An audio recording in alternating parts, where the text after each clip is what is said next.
Diyos. Verse po natin is from Mark chapter 7 verse 1 to 23. Sabi po dito sa verse 1, the Pharisees and some of the scribes gathered to him after they came from Jerusalem, and saw that some of his disciples were eating their bread with unholy hands, that is, unwashed. For the Pharisees and all other Jews do not eat unless they carefully wash their hands, thereby holding firmly to the tradition of the elders. And when they come from the marketplace, they do not eat unless they completely cleanse themselves, and there are many other things which they have received as tradition to firmly hold, such as the washing of cups, pitchers, and copper pots. And the Pharisees and the scribe asked him, why do you disciples not walk in accordance to the tradition of the elders, but eat their bread with unholy hands? But he said to them, rightly did Isaiah prophesy about you hypocrites, and it is written, these people honor me with their lips, but their heart is far away from me. And in vain do they worship me, teaching as doctrines as the commandment of man, neglecting the commandment of God, you hold to the tradition of man. He was also saying to them, you are expert of setting aside the commandments of God in order to keep your tradition. For Moses said, honor your father and your mother, and the one who speaks evil of a father or mother is certainly be put to death. But you say, if a person says to his mother or to his father or his mother, whatever I have that could help you is korban, that is given to God, you no longer allowing him to do anything for his father or his mother, thereby invalidating the word of God by your tradition, which you have handed down, and you do many things such as that. After he called the crowd to him again, he began saying to them, listen to me, all of you, and understand. There is nothing outside the person which can defile him if it goes into him, but the things which come out of the person are what defile the person. If anyone has ears to hear, let him hear. Verse 17, and when he later entered a house away from the crowd, his disciples asked him about the parables. And he asked them, are you lacking of understanding as well? Do you not understand that whatever goes into the person from outside cannot defile him, because it does not go into his heart but into his stomach, and it's eliminated. Thereby he declared all food is clean. And he was saying, that which comes out of the person, that is what defiles the person. For from within, out of the heart of people, comes the evil thought, acts of sexual immorality, theft, murders, acts of adultery, deeds of greed, wickedness, deceit, indecent behavior, envy, slander, pride, and foolishness. All these evil things comes from within and defile the person. Mali po tayong manalangin. Yes, Lord. Hallelujah, Heavenly Father. We come to you, Lord. We're reminded again that we don't live by bread alone, but we live by your word that comes from your mouth. And so we ask this time, Lord, humble I ask, Lord, that you will that your word, Lord, will get into our understanding and it will sink into our hearts. May you give us, Father, a teachable heart, a heart that will receive correction, a soft heart, Lord, to receive your words. Lord, I know that I am weak and I cannot do this without you, Lord Jesus. But in my weakness, you, Lord, will be exalted and glorified. Thank you, Lord. We entrust everything to you, Lord, today. And we know that your Holy Spirit will be moved according to your will. Hallelujah. Thank you, Lord. This is our prayer. In Jesus' name we pray. Amen. Mari po na po tayo nagpumupo. And as we read this passage po natin, I remember po yung sabi po doon sa Proverbs 14, di ba na there's a way that seems right to a man, but it ends, it leads to destruction. Sino po naka-experience na nito? Yung tipong may akala mo tama yung sasabihin mo na itong sasabihin ko, itong gagawin ko. Pero in the end, mas ma-realize mo na, hindi pala dapat. Sino po nakaka-experience dito? Di ba minsan na-experience natin yon? Yung pagka nagpadalos-dalos tayo na akala natin tama, pero pag nandun na tayo sa result, may realize natin na hindi naman pala dapat tama. Na it seems right na kailangan natin gawin, but the way it ends is like, oh no, hindi pala dapat. So ito po yung pag-uusapan po natin ngayon. And Jesus is getting into this new confrontation po, mga kapatid, to the Pharisees and scribes. And what is going to expose is that itong mga Pharisees have this perception of what they should do, what they should value, and it's really off in what God sees. And we remember po in our previous chapter, di po ba, na itong mga Pharisees is ilang beses na po silang nag-question kay Jesus. And now po, dito sa Mark chapter 7, nagbabalik sila. Alam niyo po yung sabi ni MacArthur, na I shall return. Ito po yung sabi ng mga Pharisees, we shall return. So ito po, nakita natin, nagbabalik sila. And in our text po, we notice na meron ditong word na paulit-ulit at na, di ba po, nabasa natin, nakita natin kanina, na paulit-ulit po binanggit sa ating text. Kaya po, ang title ng topic po natin ngayon is The Danger of Religious Traditions. And bago po tayo mag-dive in po dito sa text natin, let me allow you to give the definition po kung ano po yung ibig sabihin ng traditions. Sabi din po dito, sa tradition in Greek is paradoses, which means para or beside or alongside, and doses is giving. So this is suggesting a giving or handing down alongside something else or a gift itself being passed on. Kumbaga handing down, something handing down, kumbaga may parang pinagkatiwala ka or nakagawian na nga na gusto mong gawin din sa iba. So yung usage po nito, it can refer to positive, authoritative teaching, or negative human-made tradition that's override divine commandments as criticized by Jesus. Kaya ko po sinali yung meaning po ng tradition dito is para po maintindihan natin kung saan or paano po na nagamit yung word na tradition in a negative way. And as I mentioned po earlier, di po ba na itong mga kontrabida is nag-start na naman mag-question kung bakit daw ganito, bakit ganyan, and mali daw po yung mga disciples, and nag-question po sila in front of Jesus. And ang response po ni Jesus dito is, di ba napansin niyo po, intense. Yung to the point na ikaw tatawagin kang hipokrito. Ang harsh po, di ba? Pero sabi ni Lord na tinawag kayong mga religious leaders pero hindi nyo naman alam kung ano talaga yung sinasabi ng Panginoon. You guys are so off track, yung hindi na sila, nalilis na sila sa damang daan, and you're putting your trust with these man-made rules, this tradition of men, tradition of the elders, and hindi na sa Word of God. And actually po, itong nung inaaral ko po to, may joy struggle din po talaga ako dito. Kasi po, di ba, sobrang haba siya. And I know, ang dami po nating matutunan dito, pero we have limited time din po ba? And actually, inas ko po, nag-asaw kay Lord, ano gagawin ko? Parang hindi ko alam kung paano ko umpisahan. And then sabi din, nag-ask din ako kay Pastor na, Pastor, parang hirap naman yung topic na to.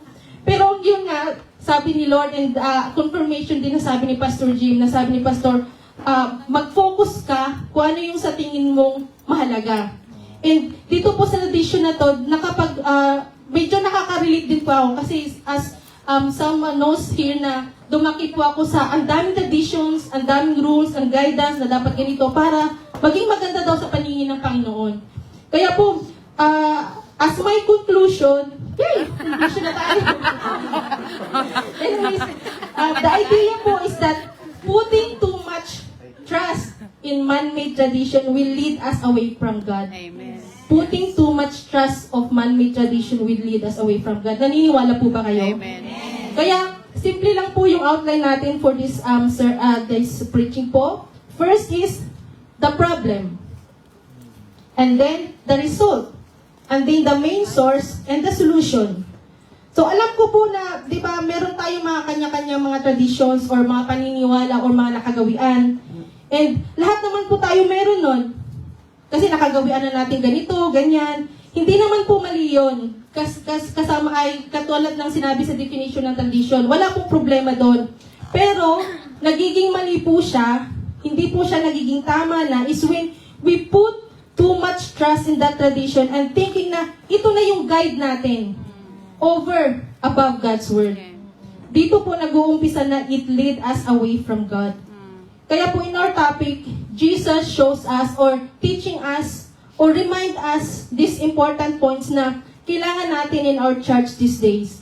Kaya po let's go to our first outline. Sabi po dito sa problem. Basahin po ulit natin sa verse 1 to 5. In the Pharisees and some of the scribes gathered to him after they came from Jerusalem, and saw that some of his disciples were eating their bread with unholy hands, that is unwashed. For the Pharisees and all the other Jews do not eat unless they carefully wash their hands, thereby holding firmly to the traditions of the elders. And when they come from the marketplace, they do not eat unless they completely cleanse themselves. And there are many other things which they have received as tradition to firmly hold, such as washing of cups, pitchers, and copper pots.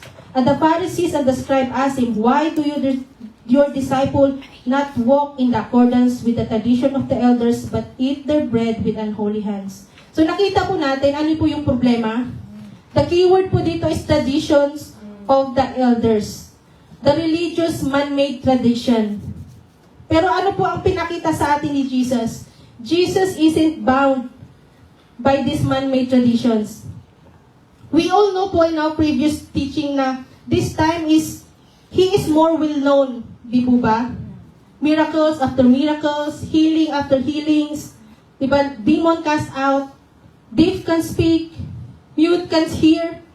Ay, baliktad po yata. Deaf can hear, mute can speak.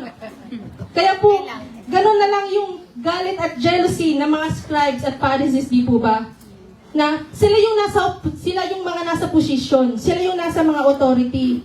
There are the one who's supposed to be called rabbi, teachers.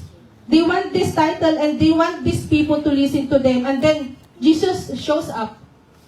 Anak ng isang karpentero, no training, and all of the sudden, when He speak and preach, people will listen. He spoke with authority. Kaya, nakakaramdam po ng jealousy itong mga Pharisees and mga scribes. And in fact po, way back ng chapter 3, verse 6, di ba? Mark already told us na these mga Pharisees and scribes are plotting to get rid of Jesus, di po ba? They want Him gone. Kaya po dito sa Mark chapter 7, ganun na lang yung katindi yung approach nila kay Jesus and saying na bakit daw hindi sila gumagawa ng tama. And tandaan po natin na ang setting here is in front of a whole bunch of people. Halatang-halata po talaga na they trying to trap Him, they trying to set Him up. Ikaw pa naman yung sisitahin ka sa harap ng maraming tao, di ba? Alam mo na may hidden agenda siya. Kaya Jesus, alam po ni Lord yung kung namang mangyayari itong mga to. He knows the motives of this. Itong, kung ano yung ginagawa, kunyari concern, kunyari pag nagtatanong, but Jesus didn't take the bait. He didn't fall the trap. He didn't get lured into, instead, na back to you sila ni Lord. Alam niyo po yung back to you? Diba pag ikaw sasabihan ka, tapos ang ending is, ikaw na yung magsasabi sa kanya. Ganun po. We need to understand also na ano pong ibig sabihin dito na washing by hands. Hindi po ito yung washing guidelines po, di ba yung tinuturo sa natin sa ating mga alaga, mga anak na kailangan maghugas ng kamay 20 seconds o kumanta ng 2 happy birthday bago matapos yung kanta. Hindi po ito ganon. Pero, hindi naman po sila kasi concerned about sa hygiene. It's not a matter of sanitary, it's their ritual. Sabi nga dito, cleansing ritual that the Pharisees and scribes have added to the Mosaic law. In their time po kasi, pag maghugas daw po kasi sila ng kamay is may process. Sa mga Pharisees po, pag naghugas daw po sila ng kamay, dapat right hand muna bubuhusan ng 2 to 3 times, tapos left, and then itataas, and then mag-ask ng blessings. So, ganun po yung ini-expect nilang gawin din ng mga ibang tao. So, kasi ganun po yung ginagawa nila. Kaya, every time they going to it daw, kailangan nilang gawin yung mga rituals na to. To the point na mababasa po natin doon sa chapter 7 na kailangan daw nilang hugasan pati cups, pitchers, copper pots. Actually, sa New King James Version po, yung sinasabi po doong copper pots, sabi po doon, couches. Kasi, di ba po, paano nila lilinisin yung mga couch? Before silang kumain, tayo pa naman 5 beses tayong kumain. Almusal, merienda, tanghalian, merienda, dinner, tapos minsan may midnight snack pa. Alam niyo po yung, try to imagine na pag kumakain tayo, basa yung upuan natin, na parang nagsuswimming lang tayo na walang dagat, walang tubig. Ganun po yun. But anyways po, what I want to say here po is, it's so extra, di po ba? Masyado siyang hassle. And they had all these rules of what you have to go through and do before we eat or kailangan nila maglinis. So ano po yung issue? Wala naman pong mali sana kung sasabihin nilang, hey guys, meron tayong rules, dapat maghugas tayo, ganyan. Pero the big deal po dito is what they teaching and placing on the same level with God is not God's word at all. Hindi po yung salita ni Lord. That's the big problem. Kaya po, there's the key that comes up po 6 times. Kung mababasa po natin yung verse 1 to 13, meron po ditong paulit-ulit na nabasa natin. Ano po yun? Yung word na tradition or traditions. Traditions of the elders. This is something that they added on to the law to try and give extra rules. So it's not God's word. Gawa-gawa lang po nila. Pinipilit nilang ipinapatupad sa lahat and they placing it on the same level ng mga utos ni Lord. Sa atin po, ngayon, siguro minsan may naiisip tayong or nasasabi tayo na dapat ganito gawin natin, dapat ganyan. O baka mamaya sabihin sa atin ni Lord, sinabi ko ba yun? Kuya, sinabi ko bang gawin natin yun? Ito lang naman sinabi ko. Pero tayo, masyado na tayo exaggerated ba? Mga kapatid, it's also important po to note that Jesus isn't glorifying rebellion. He's not trying to get his disciples to be rebellion for the sake of rebellion's sake. He's trying to get his disciples and the crowds to understand that God's word that matter. Anything that's added to that is extra na lang. And maybe it will be helpful. May mga ibang traditions naman na somehow good guidance, but not take to the level of the scriptures. Ito po ang kailangan nating tandaan. Bakit? Why? Kasi marami ng mga ganitong nangyayari, di po ba, sa loob ng church. The church has wrestled between what's from the Bible and what's extra. I mean, think about it po. May mga rules na nagagawa po ng church. Example naman po doon is, may church daw po na bawal sumayaw. Alam niyo po yun, bawal sumayaw. Yung kasi nga daw, bawal silang sumayaw kasi pag sumayaw daw, syempre, may mga opposite sex, minsan magkakadikit daw, tapos baka daw pagkadikit, maging ganito na ganito, hanggang sa hantong na sa, hindi na kaaya-aya, kaya bawal na lang sumayaw. Meron pong church na gano'n.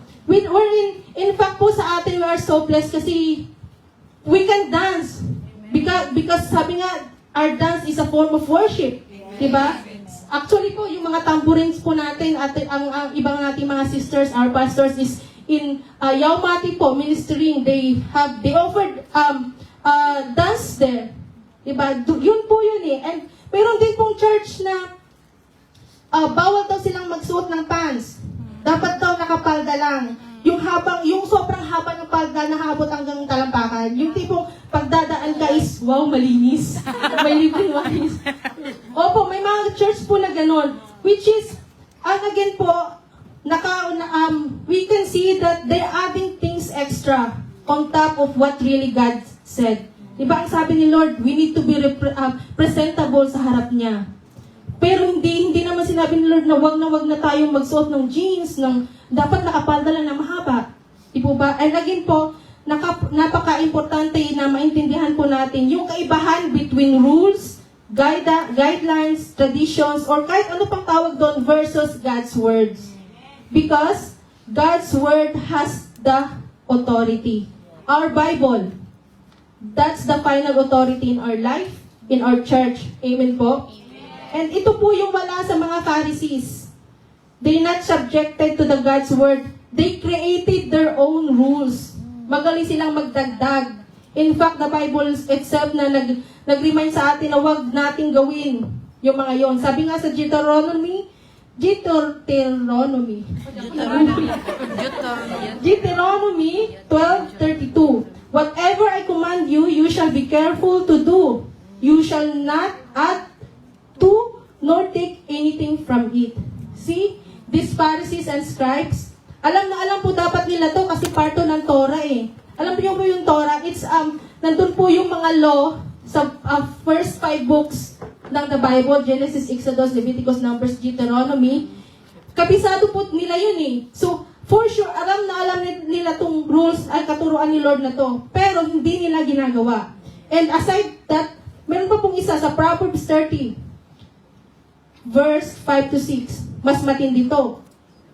Every word of God is pure.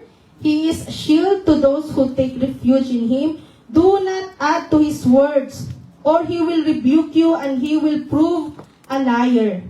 And you will be proved a liar. Diba? Oaths talaga. So, pag nagdagdag po tayo ng mga salita na hindi naman nasasabi ni Lord sa Bible, we are a liar. Sinungaling daw po tayo. Ngayon po, nakita natin yung problema. They created this man-made law, these traditions, and think na, oh, this is equal to God's law. And Jesus isn't bound with this tradition, their tradition. Kaya po yung result, sa next ano po tayo, dito po, sa dami nilang sinabi, nag-response na si Jesus. And kung napapansin niyo po, di ba ang alam natin si Lord, gentle, meek, mild, pero dito di ba iba yung aurahan ni Lord? Pinakmukha niya talaga sa mga bashers na, you, hypocrite, you're dead wrong. And this is given, although Jesus is the most humble, most lowly, most gentle and kind, but He is also God of just and wrath. Lalong-lalo na po sa unrighteousness. Kaya po dito sabi sa verse 6, but He said to them, rightly did Isaiah prophesy about you hypocrite as it is written, these people honor me with their lips, but their heart is far away from me, and in vain do they worship me, teaching as doctrines the commandment of man, neglecting the commandment of God, you hold to the tradition of man. Isn't it interesting po na kinote ni Lord dito si Isaiah, the greatest of the writing prophets. And ano kaya yung feeling ng mga Pharisees na instead na si Jesus yung itatrap nila, is sila pa yung nasabihan na hypocrite. Di ba? Pinamukha na that all traditions, commandment of God, not of man. Ay, commandment of man, not of God. And so, ano daw po yung resulta pag ganito ang sitwasyon? Pagiging hypocrite. And mas malala pa is yung sabi dito sa verse 6 na mapapalayo po tayo from God. Our heart is far away from God. Sabi po sa verse 6. So, extra biblical requirements take us away from God's truth. You know po, if we are being honest, minsan nagagawa po natin to. Agree po ba kayo? How? Lalo na po pag medyo, di ba, sa mga matatagal na nakakilala kay Lord, yung lagi natin ginagawa, na parang to the point na nagiging cycle na lang, na okay, ginagawa ko to for the sake of nagagawa natin. And pero, ginagawa na lang natin yun is bilang routine na lang pala. Hindi na nagiging habit na. Pero yung puso natin is wala na doon. So, paano po natin nalalaman? Yung puro na lang reklamo. More dito, more doon. Wala na nakikitang tama kasi lahat na nakikita is mali na lang ng ibang tao. Like the Pharisees po, hindi nila nakita yung lahat ng mga nagawang maganda ni Lord kasi ang tinitignan nila kung ano yung maling magagawa ni Lord. And kaya po, alam nyo na, kung may mga lagi nagsisita, mga lahi po ng mga Pharisees yan. Anyway, so these Pharisees po, scribes, people are getting far away from God. And here, Jesus gave us very important example. Sabi po dito sa verse 9 to 13. He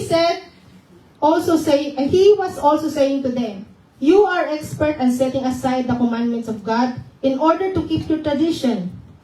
For Moses said, honor your father and your mother, And the one who speak evil of your father and mother is certainly be put to death. Actually po, ito po, kinote po to ni Lord from Exodus chapter 20 verse 12. Diba, you know, one of the 10 commandments, honor your father and your mother. And kung papasahin po natin yung next chapter niyan, sa chapter 21 verse 15, doon po natin makikita yung consequence. And pwede po natin yung basahin at home. And dito po, pinakita ni Lord yung simple command. Pero sabi sa verse 11, but you say, if a person says to his father or his mother, whatever I have that could help you is korban, that is given to God, you no longer allowing him to do anything for his father or his mother, thereby invalidating the word of God by your traditions which you have handed down. And you know po in such, and you do many things such as that. So yung korban po na sinasabi po dito is, ito po yung from Hebrew words na as offering, gift or something dedicated to God. So pag sinabi pong korban, something na isi-set aside mo para i-offer to God. And ito po yung very example na in-example po ni Lord. And like example po is helping daw our parents. Di ba, like financial, kasi yun naman yung laging tinutulong natin sa mga magulang po natin, di ba, financial. Nanghihingi sila ng tulong, meron naman tayo, pero hindi natin siya tinutulong kasi sinasabi natin, korban to, sinet aside to natin para kay Lord. But, hindi pa naman natin siya ginagamit, nakatenga lang. Pero hindi natin tinutulungan yung mga parents natin. Ito na yung which is my choice naman tayo kung tutulong tayo sa mga magulang, di po ba, itutulong man na natin. Kaya po, sabi dito sa verse 12, you no longer allowing him to do anything for his father or his mother. They taking out these simple commandments na honor your father and your mother for the sake of that law. So Jesus is turning the table on them here na pinapakita niya sa kanila na at sa kanyang mga disciples at sa mga tao na bakit hypocrite ang naging tawag niya sa mga religious leaders. Pansin po natin yung verse 10. Sabi po doon, Moses said. But yung verse 11, sabi to, you said. So dito pa lang pinakita na sa atin ni Lord na, wait, hindi yan from God. But it's only made up. By who? By these mga Pharisees.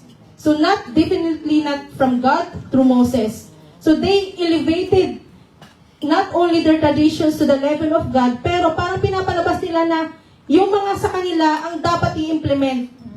And Jesus is not happy about it. Kaya gusto ni Lord na makita at maintindihan po natin, mga kapatid, kung ano talaga ang totoo. And actually po, di ba the biggest issue nga is not having a tradition. We all have it. In our family, in our church, the biggest issue is when we elevated it to the God's Word. And it will lead us away from the truth, from God, and from His Word. And now, Jesus turned the crowd after correcting and rebuking the Pharisees. Tignan po natin dito yung verse 14.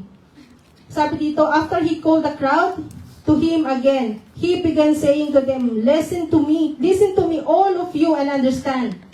Makinig kayo at intindihin. Ito po yung sabi ni Lord.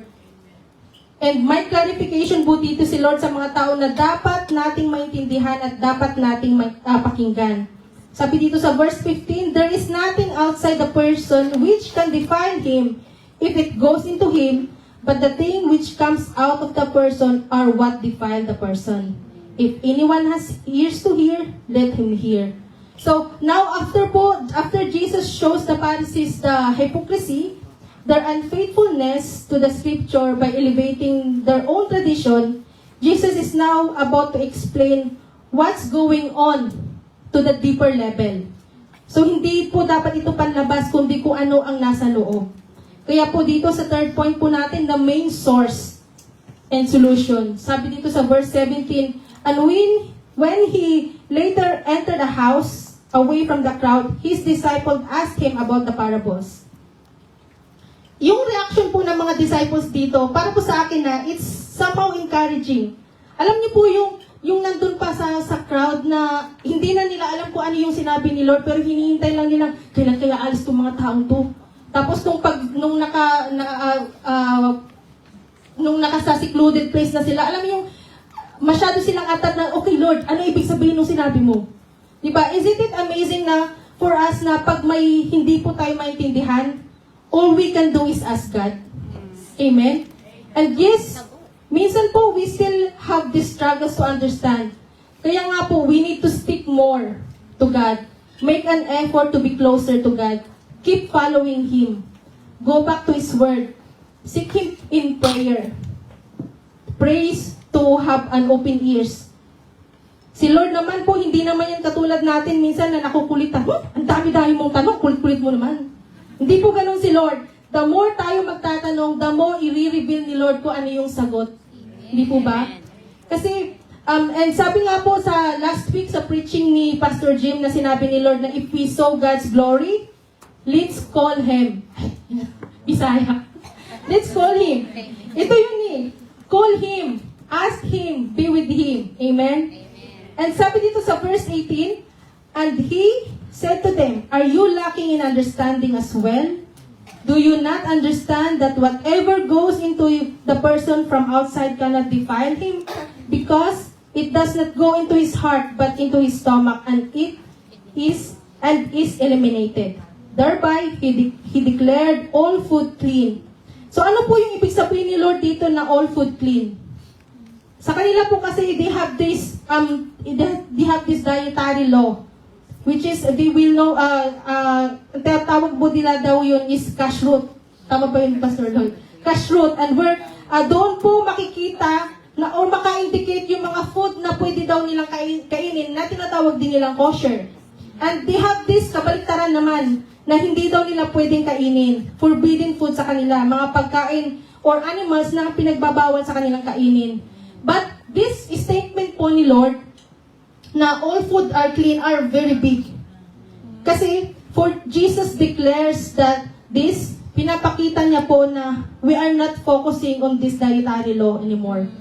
Ibang usapan po yun. Lahat yan, lilinisin na yan ni Lord. Diba? Naalala niyo po yung nangyari kay Peter sa bubong? Yes. Amen. So linisin na po yan. So hindi na ito, we're not talking here about this dietary law. So in fact, He's shifting the focus po na hindi dahil sa kung ano yung kinakain is nagiging unclean ka. It's not about what we eat can defile us kasi natutunaw naman yan eh. Nadadigest. Tapos ang nakaka-defile is it's more on what is eternal. Kung ano yung nasa loob daw po natin. Kung ano yung nasa puso natin. Kasi yung mga nailalabas natin, yun yung mga kung ano nasa loob natin eh. Diba? Sabi nga sa Luke 6:45, what the abundance of the heart, the mouth speaks. Amen. Kaya sabi po dito sa verse 20 to 23, and he was saying that which comes out of the person, that is what defiles the person. For from within, out of the heart of people, comes the evil thought, acts of sexual immoralities, theft, murders, acts of adultery, deeds of greed, wickedness, deceit, indecent behavior, envy, slander, pride, and foolishness. All these evil things come from within and defile the person. See, the source po of this problem is clearly stated in the verse 21. From within. Kung ano po yung nasa loob natin. Out of heart of the people. So ano po yun? Pinakauna, evil thought. So, siguro sasabihin natin, wala naman akong ginagawang masama, wala naman akong sinasabing masama. Akala mo lang wala, pero meron. Diba, linyahan ni Nora Uno. Kaya po, kung akala po natin wala tayong nagagawang offense, kasalanan, ito po, number one lang, sa isip pa lang yan, nakakasala na tayo. And then, sexual immoralities.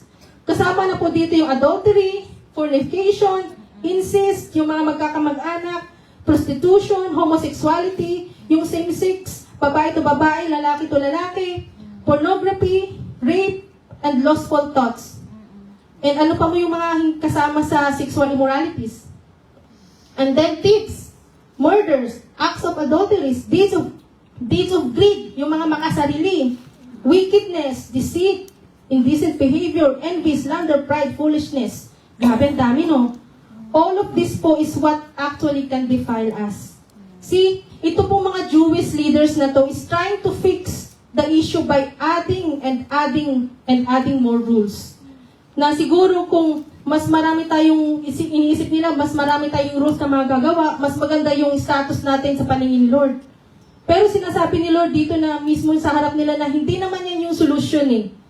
That ceremonial washing is hindi naman yan nakakatanggal ng sin from the inside. Hindi yan makakalinis sa kanila or sa atin. Ano po yung solusyon? Sabi sa Ezekiel 36:26, I will give you a new heart. A new spirit I will put within you, and I will remove the heart of stone from your flesh and give you a heart of flesh. Kung ang main problem po is yung evil heart, God's solution is giving us a new heart. New spirit, new flesh. So paano? Through Jesus Christ. This is the gospel po. And God giving us His own Son, His Word, to see our sins, our wickedness, in order po na magbigyan tayo ng right prescription. Sabi nga po